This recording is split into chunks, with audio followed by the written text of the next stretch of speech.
Hebron واپس چلے گئے. اب ادھر حضرت ابراہیم، حضرت اسماعیل اور حضرت ہاجرہ کی حالت سنی. بتا چکا ہوں کہ یہ جہاں لائے گئے تھے وہ ایسا مقام تھا اور ایسی جگہ تھی کہ جہاں پر لوگ خودکشی کے لیے بھی آنا پسند نہیں کرتے تھے،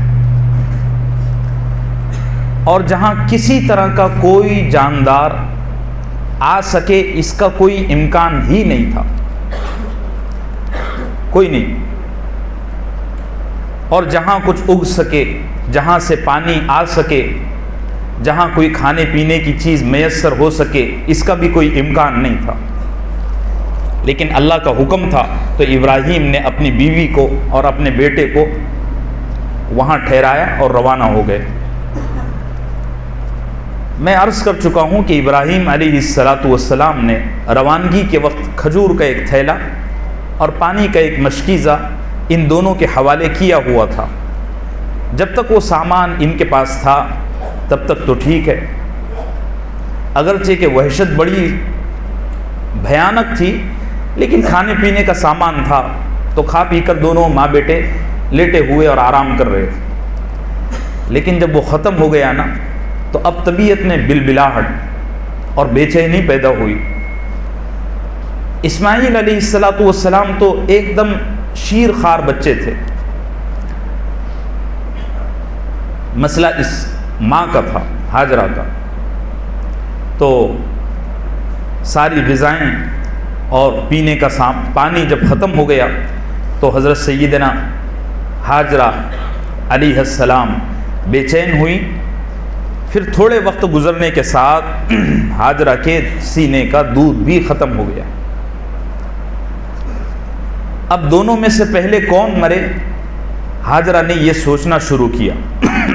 تو ذہن میں خیال آیا کہ میرا بچہ تو بڑا معصوم ہے اور یہی پہلے میرے سے پہلے دنیا سے چلا جائے گا، تو اس کی موت کا منظر میں نہ دیکھوں. حضرت ہاجرہ نے اپنے بیٹے کو وہاں رکھا جہاں آج خانہ کعبہ بالکل تعمیر کیا ہوا ہے، اس جگہ لٹایا. اور خود آپ نے دیکھا ہوگا، بلکہ ہر عمرے کرنے والا اور ہر حج کرنے والا وہاں دوڑ لگاتا ہے، چلتا بھی ہے، مشی بھی ہے اور سعی بھی ہے.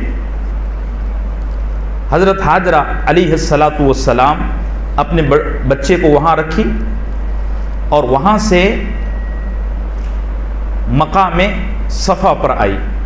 صفا یہ ایک چھوٹی سی پہاڑی ہے، یوں کہیے ایک چھوٹی سی چوٹی ہے، تھوڑا سا بلند حصہ ہے کعبے کے مقابلے میں. میرا خیال ہے 70-80 اسکوائر فٹ اونچا ہوگا.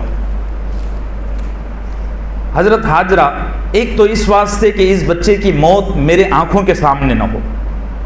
بعض لوگوں نے یہ بھی لکھا ہے کہ حضرت ہاجرہ علیہ السلام یہ سوچ کر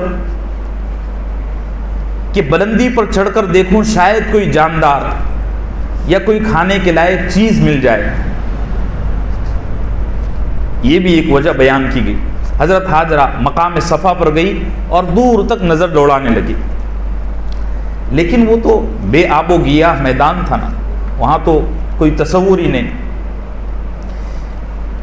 پھر حضرت ہاجرہ نے نظر دوڑائی اپنے بچے کی طرف تو دیکھا کہ وہ دونوں پیر رگڑ رہا ہے اور اس شدت کے ساتھ رگڑ رہا ہے کہ سر اس کا بلند ہو رہا ہے، یعنی پیٹ اوپر ہو گیا اور سر اور پیر دونوں ایک جیسے رگڑے لگا رہے ہیں.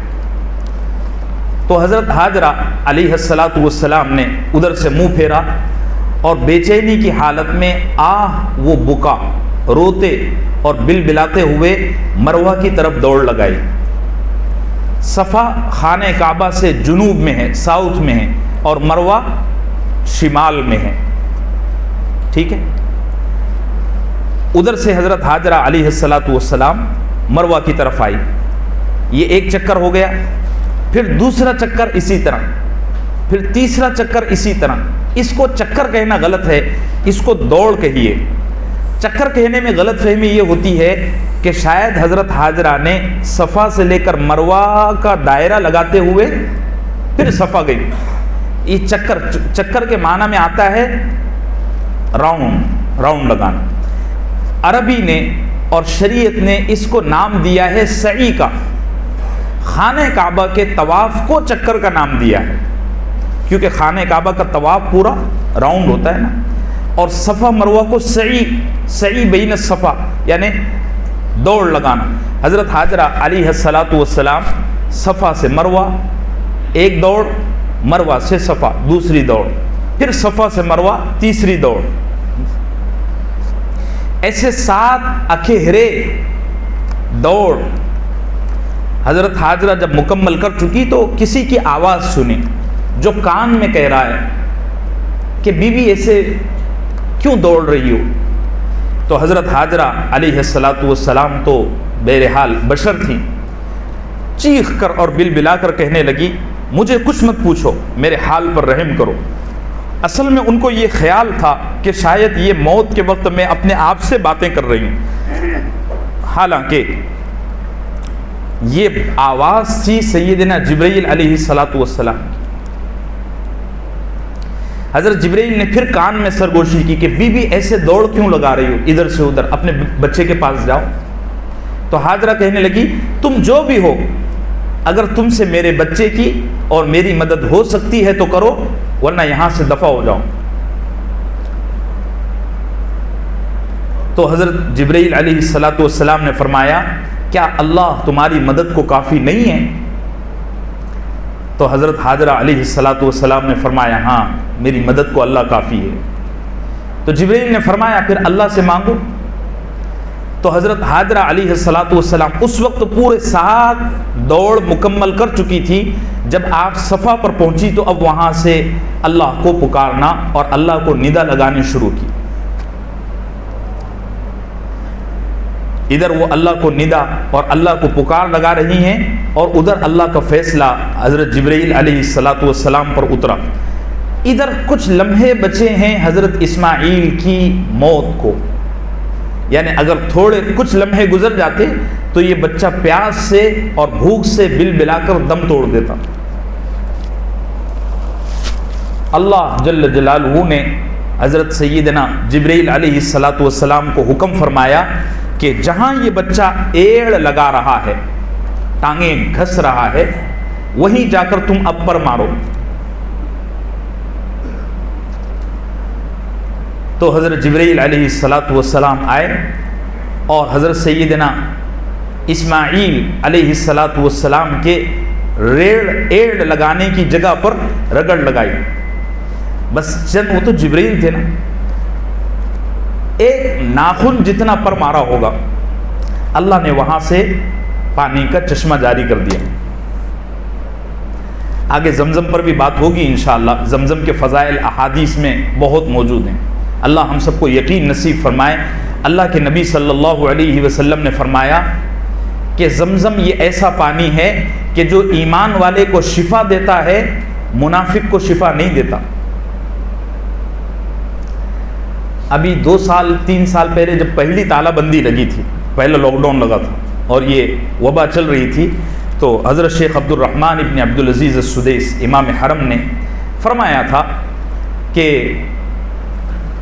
جو اس طرح کے مریض ہیں, متاثرین ہیں, وہ زمزم پئیں, اللہ ان کو شفا دیں گے.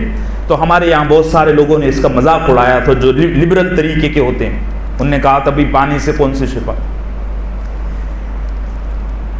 اللہ کے نبی, میں خیر زمزم پر بات کروں گا تو اور موضوع بدل جائے گا. تو زمزم میں اللہ نے ایمان والوں کے لیے شفا رکھی ہے, غذا رکھی ہے اور پیاس بجھانے کا سامان رکھا ہے. وہ چشمہ جاری ہوا اور اس تیزی سے بہا. اچھا, ادھر حضرت حاجرہ صفا سے کھڑے ہو کر دیکھ رہی ہے تو ان کو یہ لگ رہا ہے کہ شاید یہ میری آنکھوں کا دھوکہ ہو. آپ راجستھان والے بیٹھے ہیں, سخت دھوپ میں صحرا کو یا تپتے ہوئے پتھر کو دیکھو نا, اس میں سے بھاپ نکلتی ہے, اور اگر وہ تھوڑا 1, 1.5, 2, 2.5 کلومیٹر کے فاصلے پر ہو تو ایسا لگتا ہے کہ وہاں پانی ہے. اور یہ چیز بھوک اور بے چینی کی حالت میں زیادہ نظر آتی ہے۔ حضرت ہاجرہ نے دیکھا تو ان کو یہ لگا کہ یہ پانی نہیں ہے، یہ میری نظروں کا دھوکہ ہے، لیکن پھر انہوں نے حضرت اسماعیل علیہ السلام کے بدن کو تر بتر دیکھا۔ اب یقین ہو گیا کہ نہیں، یہ اللہ کی طرف سے کچھ فضل ہے اور یہ کوئی معجزاتی معاملہ ہے۔ چونکہ نبی کے گھرانے میں ان کی رہائش تھی اور ابراہیم علیہ السلام کے معجزوں کا انہوں نے بارہا مشاہدہ کیا بھی ہوگا، تو صفا سے دوڑتی ہوئی وہ اپنے بیٹے کے پاس آئی تو دیکھا کہ وہاں تو پانی کا ایک بہاؤ ہے، اور وہ پانی ایسا ابل رہا ہے جیسے ہانڈی گرم ہونے کے بعد اپنے اندر پکی ہوئی رکھی ہوئی چیز کو ابالتی ہے، پھوٹ رہا ہے بالکل۔ تو حضرت ہاجرہ علیہ السلام نے بغیر تردد کے اور بغیر دیری کیے ہوئے وہاں مٹی جوڑنا شروع کی اور ایک آواز لگائی، ایک جملہ کہا، اسی جملے کو اللہ نے اس پانی کا نام قرار دیا، زم زم۔ اس کے معنی آتے ہیں ٹھہر جاؤ، ٹھہر جاؤ، رک جاؤ۔ تو حضرت ہاجرہ اس چشمے کے چاروں طرف مٹی پتھر جو میسر ہوتا، اس کو جیسے ہم منڈیر بناتے ہیں نا پانی روکنے کے لیے کسان، وہی انداز میں،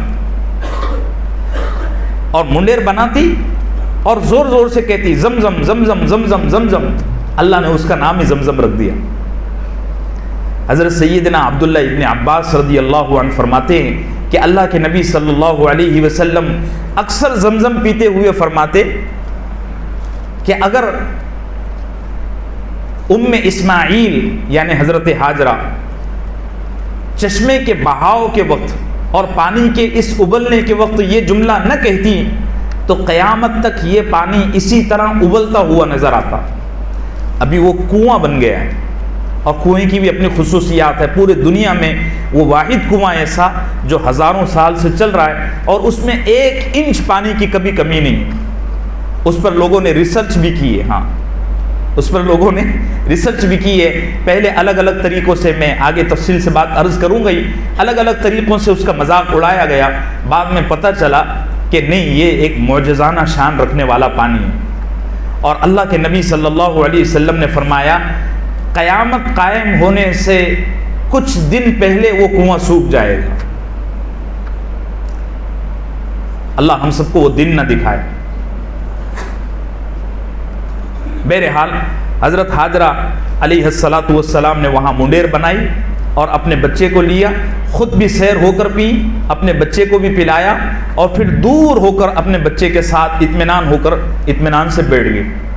اب حضرت سیدنا جبرائیل علیہ السلام آئے اور بشارتیں دی، خوشخبریاں سنائیں، چونکہ امتحان پورا ہو گیا نا۔ تو اب فرمایا بی بی یہ جو تمہارا بچہ ہے نا، اللہ اس سے ایک عظیم ترین کام لینے والا ہے، اور یہ جو تم موت پر گھبرا جاتی ہو نا، ایسا ڈرنا نہیں چاہیے۔ جبرائیل نے حضرت ہاجرہ سے فرمایا یہ جو تم ابھی تھوڑی دیر پہلے بچے کے مر جانے کا اور اپنی موت کا انتظار کر رہی تھی، ایسا ڈرنا نہیں چاہیے۔ اللہ تم پر بڑا فضل فرمانے والا ہے، اور اس بچے کو اللہ اس وقت تک زمین پر رکھے گا جب تک یہ بچہ اللہ کے گھر کی تعمیر نہ کر لے۔ پھر حضرت جبرائیل نے اپنی انگلی کے اشارے سے بتایا کہ یہ جو کھنڈر نظر آ رہا ہے، یہ جو بنیادیں نظر آ رہی ہیں، یہ اصل میں اللہ کا گھر ہے جو طوفان نوح میں منہدم ہو چکا ہے، شہید ہو چکا ہے۔ اس بچے کو اللہ نے پیدا ہی اس لیے کیا ہے کہ اس گھر کی دوبارہ تعمیر ہو۔ وہ آگے تفصیل آ رہی۔ یہ کہہ کر حضرت سیدنا جبرائیل علیہ السلام وہاں سے روانہ ہو گئے، اور یہ دونوں ماں بیٹے اس بے آب و گیاہ میدان میں بالکل نارمل زندگی گزارنے لگے۔ اچھا، وہاں پانی کی فراوانی اور کثرت کی وجہ سے اب سبزہ اگنا شروع ہو گیا، اور اس پوری زمین نے ایسی شکل بنا لی جیسے کوئی آدمی، کوئی جاندار گرین کلر کی شیروانی پہن لے۔ وہاں پورا سبزہ اگ گیا۔ حضرت ہاجرہ اور وہاں پھر چاروں طرف سے جاندار پانی پینے کے لیے اور آرام کرنے کے لیے آنے لگے، پرندوں کے غول وہاں پانی پینے کے لیے آنے لگے، لیکن ایک لمبے زمانے تک یہ دونوں ماں بیٹے یہاں آباد تھے۔ ان کے سوا کوئی نہیں تھا۔ اب اس کے بعد یہ ہوا کہ یمن میں ایک قبیلہ ہے، قبیلہ بنو جرہم، یہ بہت بڑا قبیلہ تھا۔ اس قبیلے میں ایک شخص تھا جس کا نام مزاج ابن عمرو۔ اس کا مزاج تھا کہ یہ ہمیشہ ایک جگہ رہتا نہیں تھا، جس قبیلے کی جس شاخ کی اس کو سرداری تھی، یہ سال بھرے میں 6-7 مہینے اس خاندان کو لے کر اپنے ساتھ ٹور پر نکل جاتا۔ یہ یمن سے چلے اور کہیں اور جا رہے تھے، ان کا گزر مکے سے ہوا تو حضرت ہاجرہ اور اسماعیل علیہم السلام یہ دونوں پہاڑی کے بیچ میں ہیں اور یہ ادھر سے گزر رہے ہیں، ٹھیک ہے۔ تو انہوں نے دیکھا کہ پہاڑی کے اس طرف بڑے خوبصورت نازک پرندے منڈلا رہے ہیں۔ تو مزاج ابن عمرو نے اپنے لوگوں سے کہا یار اس طرف سے تو ہمارا کئی بار گزر ہوا ہے، یہاں تو کوئی جاندار آ نہیں سکتا، اور وہاں اتنی بڑی تعداد میں پرندے چہچہا رہے ہیں، مجھے ایسا لگتا ہے اب اس جگہ کی شکل بدل گئی، کچھ ہوا ہے۔ ساتھیوں نے کہا جناب کیا ضرورت ہے سب کرنے کی، پرندے تو پرندے ہیں، آ گئے اڑتے ہوئے، کوئی مردار پڑا ہوگا وہ نوچنے کے لیے اس کو آ گئے۔ مزاج کہنے لگا کہ نہیں، یہ جو پرندے منڈلا رہے ہیں یہ مردار خور نہیں ہیں، گدھ نہیں ہیں، یہ کبوتر ہیں، یہ چڑیا ہے، جو حلال خور جاندار ہوتے ہیں، پرندے ہوتے ہیں وہ، اور یقیناً یہاں کوئی انہونی کوئی معجزہ ہوا ہے۔ اس نے 2 لوگوں کو دیکھنے کے لیے بھیجا کہ تم 2 لوگ جاؤ اور پہاڑی چڑھ کر دیکھو کہ کیا تماشا ہے۔ وہ 2 لوگ آئے، پہاڑی پر چڑھ کر دیکھا تو وہاں چاروں طرف سبزہ اگا ہوا ہے، ایک نیک بی بی بیٹھی ہوئی ہے، اس کے گود میں بچہ ہے، اور وہ بی بی اللہ کی تسبیح بیان کر رہی ہے، اس کے چاروں طرف پرندے ہیں اور مختلف جانور ہیں، وہ بھی تسبیح میں لگے ہوئے ہیں۔ وہ لوگ دوڑتے ہوئے اپنے سردار کے پاس آئے اور آ کر کے ساری بات بتائی کہ جناب وہاں کوئی پاک دامن اور عفیف اور عجیب شان والی خاتون ہے، اور اس کے ساتھ ایسا خوبصورت بچہ ہے کہ جیسے اس کے گود میں چاند اتر آیا ہو، چل کر دیکھتے ہیں کیا معاملہ ہے۔ تو مزاج ابن عمرو قبیلے کے کچھ اور ذمہ دار لوگوں کو لے کر حضرت ہاجرہ کی خدمت میں آیا، ان کے ساتھ ان کی عورتیں، ان کے بچے بھی تھے، کچھ لوگوں کو ساتھ لے کر آیا اور حضرت ہاجرہ علیہ السلام سے گفتگو کی۔ کہنے لگا بی بی ہم نہیں جانتے آپ کون ہیں، لیکن اس طرف سے ہمارا کئی دفعہ گزر ہوا ہے، ہم نے دیکھا کہ یہاں آپ رہ رہی ہیں تو ہم دلچسپی لینے لگے کہ آپ کون ہیں، کہاں سے ہیں۔ حضرت ہاجرہ نے فرمایا یہ سب مت پوچھو، مجھ سے کیا کام ہے، مجھ سے کیا غرض ہے۔ تو مزاج ابن عمرو کہنے لگا آپ یہاں رہ رہی ہیں اور یہاں زندگی کا سارا سامان موجود ہے، تو آپ سے گزارش ہے کہ آپ ہم کو یہاں رہنے دو۔ قربان جاؤں حضرت ہاجرہ کی فراست پر، انہوں نے برجستہ کہا رہ سکتے ہو لیکن پانی پر ہمارا قبضہ رہے گا۔ کیا فرمایا؟ حضرت ابو ہریرہ رضی اللہ عنہ ہنس کر اپنے ساتھیوں سے اور مکے والوں سے کہا کرتے تھے ارے تم تو پانی کی اولاد ہو۔ کیا کہتے تھے؟ ارے تم تو پانی کی اولاد ہو، تم کو پانی نے اس شہر میں بسایا ہے، ورنہ تم تو ادھر سے ادھر گھوم رہے تھے۔ تو مزاج ابن عمرو نے کہا کہ جی بالکل۔ پھر حضرت ہاجرہ فرمانے لگی جتنا پانی تم اس کنویں سے، اس چشمے سے استعمال کرو گے، اس کا سال بھرے کا یا مہینے کا اتنا خرچ مجھے دے دیا کرو، اور میرے اور میری بچے کی کفالت کر لیا کرو۔ مزاج ابن عمرو کہنے لگی بالکل ٹھیک ہے، کوئی بات نہیں۔ یہ گئے اور اپنے سارے بیوی بچوں کو، قبیلے کے جو لوگ تھے ان کو یہاں لا کر انہوں نے خیمے لگائے، اور یہ بنو جرہم یہاں آباد ہو گیا۔ تقریباً 6-6.5 مہینے یا سال بھر رہنے کے بعد مزاج ابن عمرو نے کہا یہ کوئی بڑی نیک عورت لگتی ہے، اور اس کے ہاتھ پر بڑے عجیب و غریب معجزے اور عجیب عجیب کرامتیں ظاہر ہوتی ہیں، میں آپ لوگوں کو رائے دیتا ہوں کہ ہم اسی شہر میں آباد ہو جائیں، یہاں اس شہر میں کوئی عجیب و غریب روشنی ظاہر ہوتی ہوئی نظر آ رہی ہے۔ وہ حساس آدمی تھا اور بڑا عمر دراز تھا۔ اس کا بچوں نے کہا اور اس کے خاندان کے جو لوگ تھے، جی آپ جیسا فیصلہ کریں، ہم یہاں رہنے کے لیے تیار ہیں۔ اب قبیلہ جرہم اور حضرت ہاجرہ اور حضرت اسماعیل علیہم السلام اس شہر میں آباد ہو گئے، یہاں بالکل، اور دیکھتے ہی دیکھتے یہ بے آب و گیاہ میدان ایک پوری بستی کی اور ایک پورے قصبے کی اور ہوتے ہوتے پورے شہر کی شکل اختیار کر گیا۔ اور اب تو آپ کو پتہ ہے کہ مکے کا کیا مقام ہے۔ حضرت ابراہیم علیہ السلام کی تھوڑی روزہ بیچ میں لاتا ہوں۔ حضرت ابراہیم علیہ السلام ایک بڑے عرصے کے بعد اللہ کے حکم کی طرف سے، اللہ کے حکم کی وجہ سے براق پر سوار ہو کر اس بستی میں آئے تو دیکھا کہ یہاں تو نقشہ ہی بدل ہے، اور اسماعیل علیہ السلام تیر بنا رہے ہیں اور بچوں میں کھیل رہے ہیں۔ ابراہیم نے پہچان لیا کہ یہ میرا ہی بچہ ہے، اور اپنی اہلیہ کے پاس گئے، ساری بات بتائی کہ اللہ کا حکم تھا، ادھر آنے سے منع کیا تھا، اس لیے میں نے، حاجرہ نے اف نہیں کہا، بالکل ٹھیک ہے جی، اللہ کا حکم تھا تو پھر کیا ہے، اللہ کے حکم پر عمل کرنے کی وجہ سے یہ ہوا ہے، ساری برکتیں ظاہر ہوئی ہیں۔ پھر اللہ کی طرف سے حضرت ابراہیم علیہ السلام کو حکم آیا کہ اب آپ مہینے میں ایک دفعہ اس شہر میں آ سکتے ہو، اور ایک پہر کے لیے، ایک پہر مطلب صبح سے دو پہر، یہ ایک پہر ہو گیا، دو پہر سے شام یہ ایک پہر ہو گیا، شام سے آدھی رات یہ تیسرا پہر ہو گیا، اور آدھی رات سے سورج طلوع ہونے تک یہ چار، تو ان چار پہروں میں سے کوئی ایک پہر آپ اپنے بیوی بچے سے ملاقات کے لیے آ سکتے ہیں، مہینے میں ایک دفعہ۔ حضرت ابراہیم علیہ السلام مہینے میں ایک دفعہ براق پر ہو کر آتے، قبیلے والوں سے اور اپنے بیوی بچوں سے ملتے اور چلے جاتے۔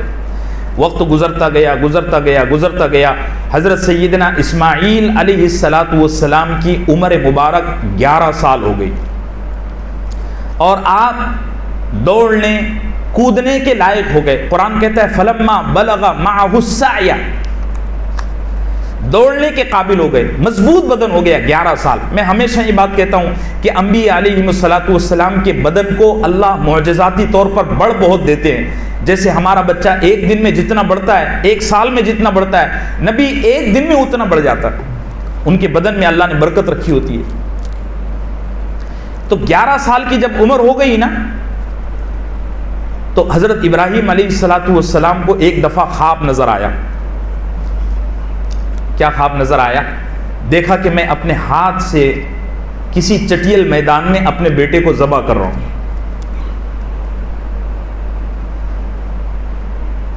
ہڑبڑا کر اٹھے اور پورا بدن پسینے سے تربتر ہو گیا۔ نبی کا خواب وحی ہوتا ہے، ہم اگر خواب دیکھیں تو اس کی تعبیر ہوتی ہے اور وہ ہماری انفرادی زندگی سے جڑا ہوا رہتا ہے، ٹھیک ہے، ہمارے خواب کی اس سے زیادہ کوئی حیثیت نہیں۔ نبی کا خواب وحی ہوتا ہے، یعنی جو وہ دیکھتا ہے وہ اللہ کا حکم ہوتا ہے۔ ابراہیم علیہ السلام نے پہلے دن یہ خواب دیکھا تو طبیعت میں بے چینی تھی، لیکن کچھ کیا نہیں۔ دوسرے دن اسی وقت سحر کے قریب حضرت ابراہیم علیہ السلام کو پھر وہی خواب نظر آیا کہ میں اپنے ہاتھ سے ایک صحرا میں اپنے بیٹے کو ذبح کر رہا ہوں۔ آپ بے چین ہوئے۔ پھر تیسرے دن یہی خواب، تو اب تو آپ کی طبیعت بہت زیادہ متحیر اور پریشان۔ اچھا، یہ وہ دن تھا جس دن حضرت ابراہیم اسماعیل سے اور اپنی اہلیہ سے ملاقات کے لیے مکہ آتے تھے، یعنی مہینے کا آخری دن، جس کو 10 ذی الحجہ تاریخ نے نام دیا ہے۔ حضرت ابراہیم علیہ السلام نے فیصلہ کیا کہ شاید اللہ یہ چاہتا ہے کہ میں اپنے ہاتھ سے اپنے بیٹے کو ذبح کر دوں اللہ کے نام پر۔ حضرت ابراہیم علیہ السلام صبح اشراق کے وقت اپنے جانور پر سوار ہوئے براق پر، اور جیسے کہ میں عرض کر چکا ہوں کہ براق کی رفتار ایسی زبردست ہوتی ہے جو انسانی عقل سے ماورا ہے، اس کو سمجھنا اس کی کیا رفتار ہے۔ چند لمحوں میں حضرت ابراہیم علیہ السلام اپنے بیوی بچے کے پاس پہنچ گئے۔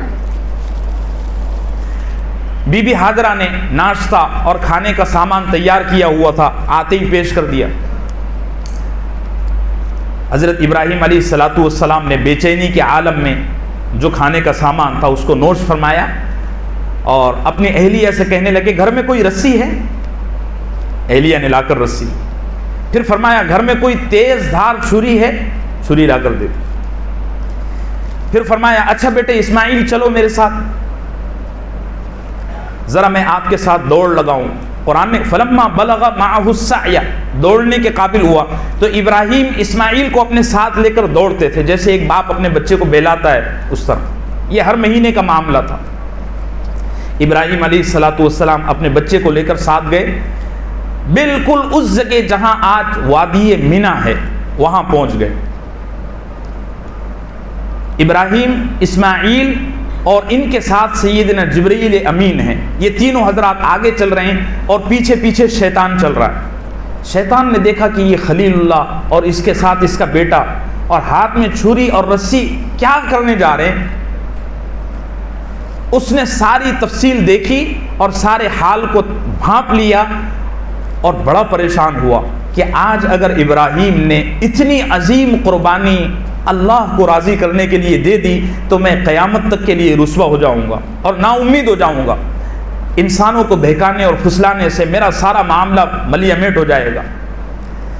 اس نے سوچا کہ کیا کیا جا سکتا ہے. ابراہیم تو چونکہ خلیل اللہ تھے نا، ان پر تو کوئی وار اور کوئی وسوسہ اثر ہی نہیں کر سکتا تھا. اس نے یہ کیا کہ ایک بالکل پیر فقیر اور جیسے وہ جنگلوں میں بوڑھے ہوتے ہیں درویش، ان کی شکل اختیار کیا اور حضرت حاجرہ علیہ الصلوۃ والسلام کے پاس آیا اور آ کر کہنے لگا بی بی ذرا مجھے کچھ کھانا کھلاؤ. حضرت حاجرہ نے اس کے سامنے کھانا رکھا. کھانا کھانے کے بعد میں ہاتھ دھو کر منہ صاف کر کے کہنے لگا تم کو کچھ پتہ بھی ہے کہ ابراہیم نے اپنے بیٹے کو اپنے ساتھ کیوں لیا ہے؟ حاجرہ کہنے لگی وہ ہر مہینے آتے ہیں تو کچھ وقت اپنے بچے کے ساتھ گزارتے ہیں. وہ مینا کی وادی میں گئے ہیں، وہاں وہ ساتھ میں باپ بیٹے دوڑتے ہیں. یہی کہنے لگا نہیں نہیں نہیں نہیں، ابراہیم نے ایک خواب دیکھا ہے، اس خواب میں اس کو دکھایا گیا ہے کہ وہ اپنے بچے کو اللہ کے لیے ذبح کر رہا ہے، تو آج وہ وہی کرنے گیا ہے. حاجرہ علیہ الصلوۃ والسلام نے مسکرایا اور کہنے لگی بھلا کوئی باپ اپنے بیٹے کو ایسے کیوں ذبح کر سکتا ہے؟ ایسا نہیں ہے. تو شیطان کہنے لگا اگر ایسا نہ ہوتا تو مجھے بتاؤ چھری اور رسی لے جانے کی کیا ضرورت تھی؟ اب حاجرہ علیہ الصلوۃ والسلام کو بے چینی کہ ہاں واقعی میں چھری اور رسی تو لے کر گئے ہیں اور ساتھ میں کوئی ایسی چیز نہیں تھی کہ جس کو کرنے کے لیے چھری اور رسی کی ضرورت پڑے. تو حاجرہ کا دل تھوڑا دھڑکنے لگا. اب شیطان نے دیکھا کہ اب توا گرم ہو رہا ہے تو اب روٹی سیک لو. فوراً کہنے لگا جا کر روکو ورنہ تمہارا بیٹا تھوڑی دیر میں اللہ کے لیے ذبح ہو جائے گا. یہ ابراہیم بڑھاپے میں کیسی کیسی حرکتیں کر رہا ہے، صرف ایک خواب کی وجہ سے اپنے بیٹے کو لخت جگر کو ذبح کر رہا ہے. اور شاید اس کے بعد تمہیں کوئی اولاد نہ ہو، چونکہ ابراہیم تو اب 100 سال کا ہو گیا، 98 سال کے ہو گئے تھے نا ابراہیم علیہ الصلوۃ والسلام. یہ ورغلانے لگا. حضرت حاجرہ کو تھوڑی سمجھ آئی اور تھوڑا تذکر ہوا، تھوڑا تنبہ ہوا کہ ابراہیم اگر یہ فیصلہ کر رہے ہیں تو اس کے پیچھے کوئی نہ کوئی راز ہے.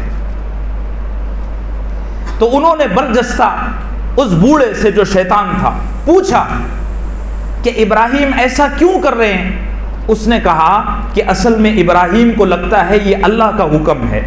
بس بوڑھی نے فوراً حاجرہ نے فوراً اس بوڑھے کے منہ پر زور سے اعوذ باللہ منک یا رجیم کہا. کیا کہا؟ وہی الفاظ ہیں جو ہم کہتے ہیں نا اعوذ باللہ من الشیطان الرجیم. تو ہم چونکہ شیطان کو حاضر محسوس نہیں کرتے، حاجرہ چونکہ شیطان کو براہ راست دیکھ رہی تھی، فوراً کہا اعوذ باللہ منک یا رجیم، او مردود، او ملعون، میں تجھ سے اللہ کی پناہ مانگتی ہوں. یہ جملہ کہنا تھا کہ شیطان وہاں سے بھاگ گیا. ادھر آ کے دیکھا تو حضرت ابراہیم اور اسماعیل دونوں منی کی وادی میں کھڑے ہوئے ہیں اور بات چیت چل رہی ہے. منی کی وادی سے تھوڑا پہلے، ابھی منی میں انٹر نہیں ہوئے، جہاں جمرہ اولا ہے، ہم جہاں شیطان کو، چھوٹے شیطان کو کنکریاں مارتے ہیں نا، بالکل اسی جگہ. تو شیطان نے حضرت سیدنا اسماعیل علیہ الصلوۃ والسلام کو وسوسے ڈالے. حضرت اسماعیل علیہ الصلوۃ والسلام اول تو ان وسوسوں کی وجہ سے پریشان ہوئے. انہوں نے فوراً اس طرف منہ کر کر تھوکا اور بلند آواز سے اعوذ باللہ من الشیطان الرجیم فرمایا. یہ کہنا تھا تو وہ حضرت اسماعیل سے بھی بھاگ گیا. پھر وہ ابراہیم علیہ الصلوۃ والسلام کے پاس آیا اور حضرت شیخ کی طرح تقریر کرنے لگا کہ ابراہیم، آج بھی بہت سارے لوگ کہتے ہیں نا کہ اصل میں ابراہیم علیہ الصلوۃ والسلام کو اللہ نے بچے کو ذبح کرنے کا حکم نہیں دیا تھا، وہ خانہ کعبہ کی خدمت کے لیے وقف کرنے کا حکم تھا. چھی چھی، ایسے مفکر آج بھی موجود ہیں، اللہ ایسے لوگوں کے شر سے حفاظت فرمائے۔ اور اس طرح کی باتیں لوگوں نے تفسیروں میں لکھی ہوئی ہے، خیر وہ ایک الگ موضوع ہے۔ بہرحال وہ حضرت ابراہیم کے پاس آیا اور آ کر پیر صاحب کی طرح تقریر کرنے لگا کہ ارے ابراہیم ذرا تو سوچو، اللہ کا حکم یہ کیسے ہو سکتا ہے کہ وہ تم کو اپنے بیٹے کو ذبح کرنے کا حکم دے؟ ابراہیم علیہ السلام کا اللہ سے تعلق اس درجے مضبوط تھا کہ وہ فوراً بھاگ گئے یہ کہ شیطان کے سوا کچھ نہیں ہو سکتا۔ ابراہیم علیہ السلام نے کمر جھکائی، 7 کنکریاں چنی اور اللہ اکبر اللہ اکبر۔ وہ ایک ویڈیو چلا تھا، ایک چاچا کسی جمرے کے سامنے کھڑے ہو کر نا چپلوں سے اس کو مار رہے ہیں اور رننگ کر کے مار رہے ہیں، وہ جیسے گیند ڈالنے والا کرکٹر گیند ڈالنے سے پہلے دور سے دوڑتے ہوئے آتا ہے، ایسے ہی کوئی 80-90 سال کے چاچا مینا کی وادی میں کسی جمرے کے سامنے بڑے یا بیچ کے شیطان کے سامنے کھڑے ہو کر نا چپلیں مار رہے ہیں، بڑے بڑے پتھر مار رہے ہیں۔ اللہ ہم سب کو ان چیزوں کی حقیقی حلاوت نصیب فرمائے۔ ابراہیم علیہ السلام نے پتھر چنے، 7 کنکریاں چنی بالکل چھوٹی چھوٹی، اور اللہ اکبر کہہ کر 1 2 3 4 5 6 7 یہ مارے اور فوراً شیطان وہاں سے بھاگ گیا۔ جمرہ اولا پر 7 کنکریاں ہو گئی، پھر ابراہیم علیہ السلام اپنے بچے کے ساتھ مزید آگے بڑھے، تو بالکل وہاں جہاں آج جمرہ عقبہ ہے، جمرہ عقبہ جس کو بیچ کا شیطان کہتے ہیں، درمیان کا، اس کو جمرہ وسطیٰ کا بھی نام دیا گیا ہے، جمرہ وسطیٰ بیچ کا شیطان۔ پھر شیطان آیا اور آ کر غضبناک ہو کر کہنے لگا ابراہیم میں آج تم کو یہ کام کرنے ہی نہیں دوں گا۔ جیسے کوئی حاسد ہوتا ہے نا، جب بہت جھلا جاتا ہے تو چڑھ کر کہتا ہے میں آج یہ ہونے نہیں دوں گا۔ کیا کہنے لگا؟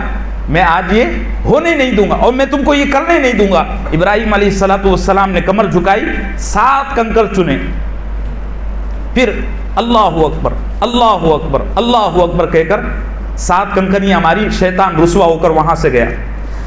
پھر آپ بالکل وہاں پہنچے جہاں آج مسجد خیف ہے اور جہاں سے حج کا خطبہ دیا جاتا ہے، حج کا خطبہ، یہ مینا میں یہ مسجد ہے، آج بھی یہ بڑی عالیشان مسجد ہے، اور میرا خیال ہے اس کی توسیع کا کام حکومت سعودیہ نے ابھی پھر سے جاری کیا ہے۔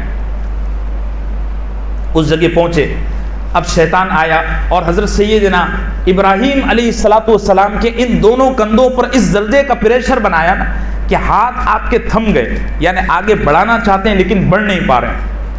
ابراہیم علیہ السلام نے فرمایا اب شیطان ڈنڈے کا بھی زور لگا رہا ہے، باقاعدہ ہاتھ کو باندھ رہا ہے نا اور ہاتھ کو روک رہا ہے نا۔ تو حضرت ابراہیم علیہ السلام نے 7 کنکریاں پھر اٹھائی، پھر شیطان کو ماری۔ یہ ہو گیا جمرہ کبریٰ، یعنی سب سے بڑا جو شیطان۔ یہاں شیطان نے اپنے سب سے بڑی چال چلی کہ ابراہیم، اور روایت الگ الگ ہے، بعض روایتوں میں آتا ہے کہ اس نے چھری کو کن کر دیا تھا، جس چھری سے اسماعیل کو ذبح کیا جانا تھا وہ چھری اس نے کن کیا تھا۔ ایک روایت میں آتا ہے کہ کندھوں پر زور لگایا تھا جس کی وجہ سے آپ کے دست مبارک آگے نہیں بڑھ رہے تھے، قدم آگے نہیں بڑھ رہے تھے، الگ الگ روایتیں ہیں، بہرحال جو بھی ہو، لیکن شیطان نے یہاں فیصلہ کن وار کیا۔ ابراہیم علیہ السلام نے 7 کنکریاں چنی، پھر ماری، اللہ اکبر اللہ اکبر اللہ اکبر۔ یہاں سے شیطان پھر جو غائب ہوا، پھر آخر تک نہیں آیا۔ حضرت جبرائیل علیہ السلام ساتھ تھے اور سارا منظر اپنی آنکھوں سے دیکھ رہے تھے، لیکن کچھ کر نہیں رہے تھے، اس لیے کہ اللہ کا حکم نہیں تھا۔ فرشتوں کی صفت ہے کہ جتنا ان کو کہا جاتا ہے وہ اتنا ہی کرتے ہیں۔ لَا يَعْصُونَ اللَّهَ مَا أَمَرَهُمْ وَيَفْعَلُونَ مَا يُؤْمَرُونَ۔ اللہ نے حکم دیا یہ کرنا ہے تو بس اتنا کرنا ہے، نہ اس سے آگے نہ اس سے پیچھے۔ جبرائیل سارا منظر دیکھ رہے تھے، اگر چاہتے نا تو ایک تماچے میں شیطان کی نسلوں کو ختم فرما دیتے، لیکن اللہ کا حکم نہیں تھا نا، چونکہ ابھی امتحان چل رہا تھا نا، اور امتحان ہال میں کچھ مدد کرنا یہ کیا ہے، بہت بڑی چیٹنگ ہے نا۔ ایک بچہ امتحان دے رہا تھا مدرسے کا، وہ کوئی سوال لکھ رہا تھا، جواب لکھ رہا تھا، تو اس کو جواب بن نہیں رہا تھا، تو اس نے امتحان ہال میں، ایگزام ہال میں جو گھومتے ہیں نا واش کرنے کے واسطے، وہاں کوئی عالم گھوم رہے تھے، ان کو بلا کر پوچھا اس سوال کا جواب کیا ہے؟ تو عالم کہنے لگے بیوقوف، امتحان ہال میں سوال کا جواب پوچھتا ہے۔ وہ بچہ کہنے لگا حضرت آپ کیسے عالم ہو جو علم کو چھپا رہے ہو؟ علم کو چھپانا حرام ہے نا۔ مدرسے کے بچے بھی بڑے عجیب ہوتے۔ تو حضرت جبرائیل علیہ السلام یہ سارا کچھ دیکھ رہے تھے، لیکن اگر کچھ کرتے تو وہ چیٹنگ ہوتی۔ اللہ کا حکم نہیں تھا کہ ابھی کچھ نہیں کرنا ہے، ابھی صرف ابراہیم کو وہ جگہ بتاؤ جہاں اسماعیل کو ذبح کرنے کا فیصلہ ہوا ہے۔ مسجد خیف جہاں اس وقت بنی ہوئی ہے، وہاں عرصہ دراز پہلے جب مسجد خیف بس اتنی مسجد رہی ہوگی، وہاں صرف امام اور 25-50 لوگ نماز پڑھتے تھے ایک لمبے زمانے تک۔ اب سعودی حکومت نے حرمین کو اور اس کے علاوہ مسجدوں کو جب وسیع کرنا شروع کیا تو مسجد خیف بھی اب ماشاءاللہ اتنی بڑی ہے کہ ایسا لگتا ہے کہ وہاں 1 لاکھ لوگ نماز پڑھ سکتے ہیں مسجد خیف کے اندر اور باہر صحن میں۔ پہلے وہ ابھی 60-65 سال پہلے بھی صرف اتنی تھی کہ امام کے علاوہ کوئی بس 60-70 صفیں 600-650 لوگوں کی ہوا کرتی تھی۔ اس کے باہر چھوٹی چھوٹی پہاڑیاں تھیں۔ مقام نحر یعنی جہاں اسماعیل علیہ السلام کو ذبح کیا جانا تھا، حضرت جبرائیل نے نبی کریم حضرت سیدنا ابراہیم اور اسماعیل کو اس جگہ لا کر چھوڑا اور فرمایا اللہ کا حکم ہے کہ اب آپ اپنے فرزند کو اپنے مبارک ہاتھوں سے ذبح فرمائیے اللہ کا نام لے کر۔ اور جبرائیل امین وہاں سے پرواز کر گئے، غائب ہو گئے۔ اب یہ دونوں باپ بیٹے وہاں کھڑے ہوئے ہیں اور دونوں میں جو گفتگو ہوئی اس کو مورخین نے اور محدثین نے کتابوں میں جگہ دی ہے۔ اسماعیل علیہ السلام یہ بہت بڑا امتحان اصل میں اسماعیل کا بھی تھا، ورنہ باپ نبی ہوا ہے اور بیٹا کافر بھی ہوا ہے۔ نوح اور کنعان کے معاملے میں ایسا ہوا ہے، لیکن یہاں بیٹے کو آپ دیکھیے وصیتیں کی کہ ابا جان مجھے ذرا مضبوطی سے باندھنا۔ کیا کہا؟ کہیں ایسا نہ ہو کہ آپ کے بڑھاپے کی وجہ سے اور میں ذبح کیے جانے کی وجہ سے اس درجے زور لگاؤں کہ آپ کے بڑھاپے کے ہاتھ لڑکھڑا جائیں، اس لیے ذرا مضبوط باندھنا۔ اور فرمایا کہ یہ جو آپ کے ہاتھ میں چھری دکھ رہی ہے نا، مجھے اس میں تھوڑا سا کن پنا نظر آ رہا ہے، تیز نہیں ہے، آپ ایک دفعہ اس کو تیز فرما لیں۔ پھر فرمایا جس لباس میں جس کرتے میں میں یہاں آیا ہوں، یہ کرتا واحد کرتا ہے میرے پاس جو امی پہناتی ہے اور اسی پر میرا گزر بسر ہے، یہ واپس گھر مت لے جانا، اسی کرتے میں مجھے یہاں دفن کر دینا۔ پھر فرمایا میرے ذبح ہونے کے بعد خود بھی صبر کرنا اور امی جان کو میرا سلام کر کے میری طرف سے تسلی کا سامان مہیا کرنا، اور میں دعا کرتا ہوں کہ اللہ میرے بعد تم کو بہترین میرا نائب عطا کرے، میرا جانشین عطا کرے۔ ابراہیم علیہ السلام کی آواز بھرائی ہوئی ہے اور ایسی باتیں اس قدر معصومیت کے ساتھ وہ سن رہے ہیں نا، تو دل کی کیفیت ہی کچھ الگ ہے۔ اب آپ اس کو محسوس کیجیے، الفاظ تو اس کا کوئی جامع ہی نہیں ہے۔ اللہ ہم سب کو ان چیزوں کی حقیقت محسوس کرنے کی توفیق نصیب فرمائے۔ یہ ہمارے یہاں ایک سرسری چیزیں بن گئی ہیں۔ اب بقرعید سر پر ہے، ہم نے اس کو ایک انٹرٹینمنٹ کا تہوار بنایا ہوا ہے۔ عبادات کی روح ہمارے یہاں سے، وہ اقبال کا شعر ہے کہ رہ گئی رسم اذاں روح بلالی نہ رہی۔ یہی نعرہ ہمارے مؤذن صاحب 5 ٹائم دیتے ہیں، پوری دنیا میں اذان ہوتی ہے، اس کی حلاوت ہم کو میسر نہیں ہے۔ مجھ سمیت میں آپ کے لیے بھی دعا کرتا ہوں کہ اللہ ہم سب کو ان عبادات کی حلاوت اور مٹھاس نصیب فرمائے۔ اتنا بڑا حج، اب دیکھو 6-6.5 لاکھ روپے کا حج ہے، لیکن اتنا بڑا حج کرنے کے بعد بھی حج ہم کو وہ لذت اور ہمارے ایمان میں وہ تغیر نہیں پیدا کر رہا۔ اتنی گرمی کے روزے، 15 گھنٹے کا روزہ، لیکن رمضان گزرنے کے بعد ہماری طبیعتوں میں وہ انقلاب نہیں آ رہا جو قرآن چاہتا ہے۔ قرآن کہتا ہے لعلکم تتقون، متقی بنانے کا ایک ذریعہ تھا روزہ، ہمارے اندر تقوی آ ہی نہیں رہا۔ ہم ان چیزوں کو محسوس کرنے کی صلاحیت ہی شاید کھو چکے ہیں، اللہ ہم کو نصیب فرمائے۔ پھر ابراہیم علیہ السلام نے اپنے آپ پر قابو کرتے ہوئے فرمایا بیٹا دیکھو میں نے خواب دیکھا انی اذبحک، کہ میں تجھے ذبح کر رہا ہوں، اب آگے اسماعیل کا امتحان دیکھیے. ابراہیم علیہ السلام یہ نہیں کہہ رہے ہیں کہ میں نے خواب دیکھا تو اب میں تجھے ذبح کر ہی دوں گا. کیا فرمایا؟ فانظر ماذا ترى، میں نے تو خواب دیکھا اس لیے میں تجھے ذبح کرنے کا پابند ہوں، تیری کیا رائے ہے ذرا تو یہ بتا. وہ اقبال کا بڑا پیارا شعر ہے، سکھائے تھے کس نے اسماعیل کو آداب فرزندی. اللہ ہم سب کو اسماعیل کے جانشین اور محبت کرنے والی، اطاعت کرنے والی اولاد نصیب فرمائے، ورنہ ایسی اولاد نہ ہو تو بہتر ہے.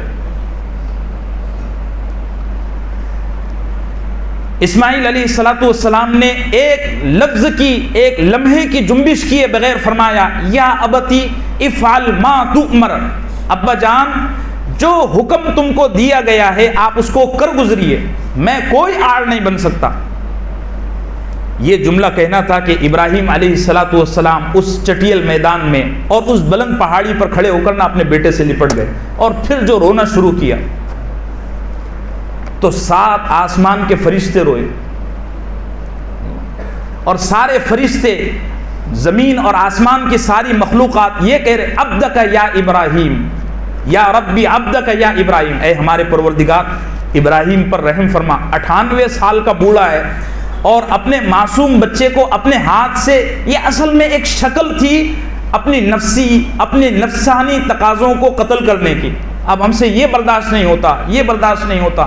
ہم مسجدوں میں آ کے گلے کرتے ہیں، ہم حرم میں جا کر گلے کرتے ہیں.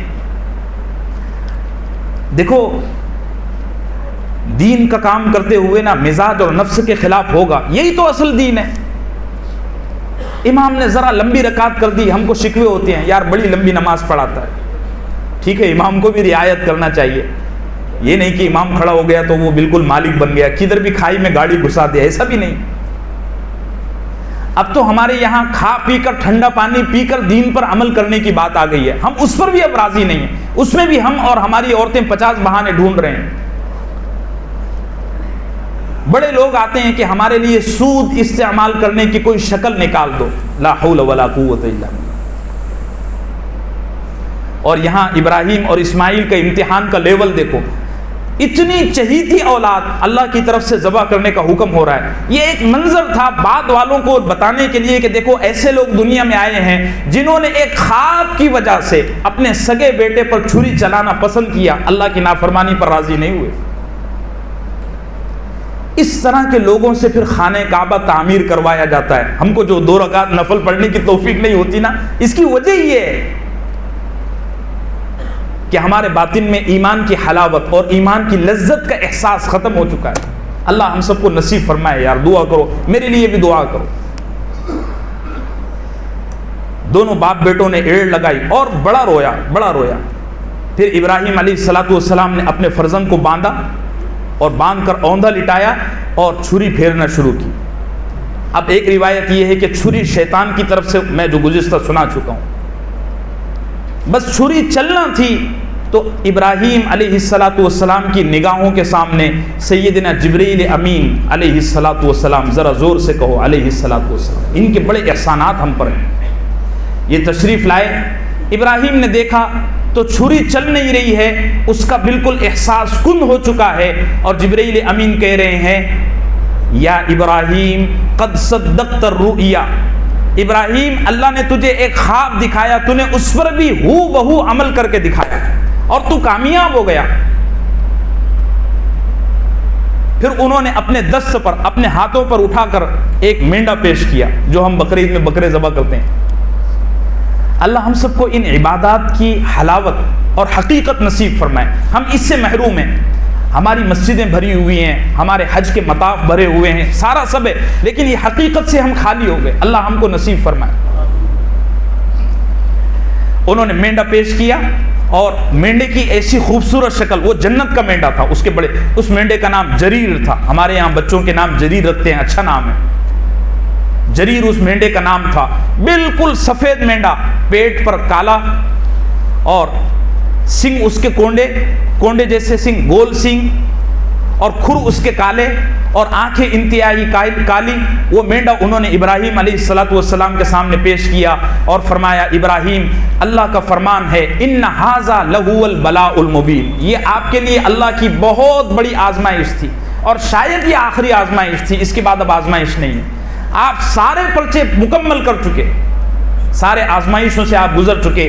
یہ مینڈا لیجئے، آپ اس کو اپنے بچے کے نام پر اللہ کا نام لیتے ہوئے ذبح فرمائیے. اللہ نے آپ کو کامیابی سے ہمکنار کیا، آپ اللہ کے ہر امتحان سے کامیاب ہو کر نکلے. اللہ ہم سب کو ایمان کی حقیقت اور حلاوت نصیب فرمائے. اچھا جی، ہمارے یہاں مسجد میں نارائن گاؤں کے ساتھی آئے ہوئے ہیں، ہر بار آتے ہیں ماشاءاللہ. ان کی مسجد کا گراؤنڈ فلور کا، اور میرا خیال ہے اب دیکھو تعمیر کا تو ایسا ہے بھائی، ایک بار کام شروع ہو گیا نا تو ختم نہیں ہوتا. یہ ساتھی آئے ہوئے ہیں، آپ حضرات دونوں گیٹ پر رہیں گے، دونوں گیٹ پر رہیں گے. آپ حضرات سے تعاون کی درخواست ہے. للہ رقم سے ان کی بڑی پیاری مسجد ہے، اور یوں سمجھیے ایک اسلامک سینٹر قائم ہو رہا ہے. بہت بہترین مسجد ہے، دین کے بڑے بڑے مقاصد ان کے پیش نظر ہیں ماشاءاللہ. بہت اچھی بستی ہے، آپ زیادہ سے زیادہ تعاون فرمائیں. ایک دوسری گزارش یہ ہے کہ جو حضرات اس بستی سے حج کے لیے جا رہے ہیں، کوئی ہے؟ کون جا رہا ہے؟ ہاں جی، کوئی حج کے لیے کوئی نہیں جا رہا؟ ہوگا کوئی یا نہیں ہوگا؟ اگر ہوگا تو اس کو اطلاع دیں کہ وہ جب چاہے جس وقت چاہے اس فقیر کے پاس آ کر حج کی ٹریننگ اور حج کے مسائل سیکھ سکتا ہے. ٹھیک ہے، میں یہاں ظہر سے لے کر مغرب تک ہوتا ہی ہوں. اس وقت میں آپ کبھی بھی آ جائے میں حاضر ہوں. اس کے علاوہ اگر آپ کو کوئی ٹائم بنتا ہے تو آپ فون کر کے مجھے، دروازے پر لکھا ہوا ہے، فون کر کے مجھے بلائیں، میں حاضر ہو جاؤں گا. آدھی رات کو بھی حجاج اکرام کی ٹریننگ کے لیے، تربیت کے لیے مکمل انتظام ہے. ایک گزارش، اور جن حضرات نے داخلے کے لیے گزارش کی تھی ان سے بہت جلد انشاءاللہ اطلاع دے دی جائے گی ان کو کہ بھئی ان کی کلاس کا کیا نظام بنایا گیا ہے، ان کی تعلیم کے لیے کیا کیا چیزیں داخل کر دی گئی ہیں. اللہ ہم سب کو دین سیکھ کر، سمجھ کر عمل کرنے کی توفیق نصیب فرمائے. وصلی اللہم وسلم علی نبینا محمد وعلی آلہ وصحبہ اجمعین.